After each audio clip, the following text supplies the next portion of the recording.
Selamat pagi dan salam sejahtera untuk kita semua. Yang terhormat Ibu Mayuliastri Simarmata, Magister Pendidikan, selaku dosen pengampu praktikum fonologi. Dan Bapak Muhammad Jikri Wiguna, Magister Pendidikan, selaku dosen pengampu mata kuliah fonologi. Sebelumnya perkenalkan, nama saya Junita dari kelas A pagi, Prodi Pendidikan Bahasa dan Sastra Indonesia. Baiklah, di sini saya akan menjelaskan mengenai bunyi vokal dan konsonan yang dihasilkan oleh alat ucap manusia, di mana ada 3 syarat yang harus dipenuhi, yakni sumber bunyi medium, pengantar, dan pendengar. Jika salah satu syarat tersebut tidak bunyi tidak akan dipendengar, yakni embusan atau arus atau pemompaan udara keluar dari paru-paru lalu menuju batang tenggorokan, lalu ke pangkal tenggorokan dan menggetarkan pita suara untuk kemudian dilanjutkan ke alat ucap. Rongga mulut atau hidung, udara yang keluar dari paru-paru tanpa hambatan disebut bernapas. Baik bunyi vokal yang dihasilkan oleh alat ucap manusia. Proses pembentukan bunyi vokal terjadi apabila tidak ada hambatan pada alat bicara. Jadi, tidak ada artikulasi hambatan untuk bunyi vokal, hanya pada pita suara saja. Yang termasuk dalam bunyi vokal adalah a, e, i, u, e, o.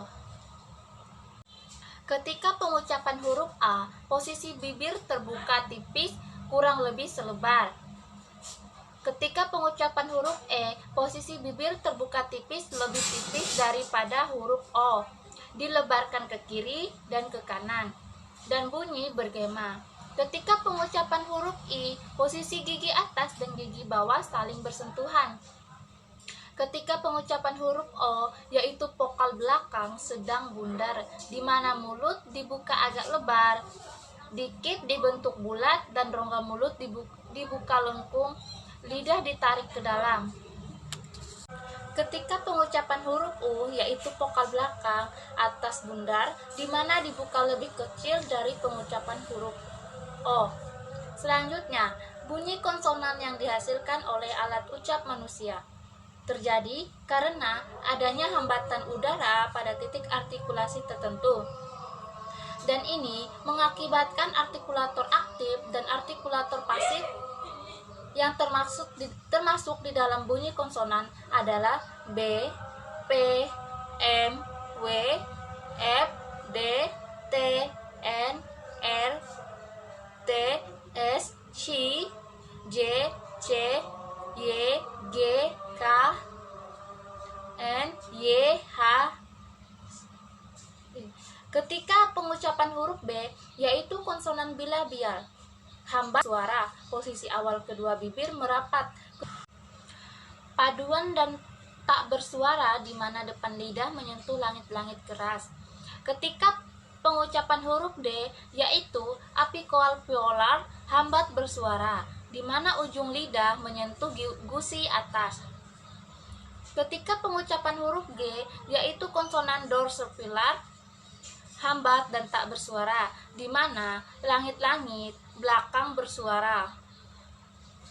Ketika pengucapan huruf H, yaitu konsonan laringgal, geseran dan bersuara, di mana bibir atas dan bibir bawah terbuka lebar. Ketika pengucapan huruf P, yaitu konsonan labiodental dan tak bersuara, di mana bibir bawah bersentuhan dengan ujung gigi atas. Ketika pengucapan huruf B, yaitu konsonan bilabial, hambat bersuara, posisi awal kedua bibir merapat, kemudian terbuka sedikit. Ketika pengucapan huruf P, yaitu konsonan bilabial, hambat tak bersuara, di mana dikeluarkan melalui rongga mulut. Ketika pengucapan huruf M, yaitu konsonan bilabial dan nasal, di mana menggunakan gigi bawah, dan gigi atas. Ketika pengucapan huruf W, yaitu konsonan bilabial dan semivokal, di mana bunyi W mirip dengan bunyi vokal O dan U. Tetapi, bibir sedikit lebih tertutup saat mengeluarkan bunyi W. Ketika pengucapan huruf C, yaitu konsonan laminopalakat, paduan dan ketika pengucapan huruf R, yaitu konsonan apikal polar dan getar, di mana ujung lidah menyentuh tempat yang sama berulang-ulang, yakni menggetarkan lidah dengan bagian belakang gigi atas. Sekian yang dapat saya sampaikan mengenai bunyi vokal dan konsonan yang saya pahami.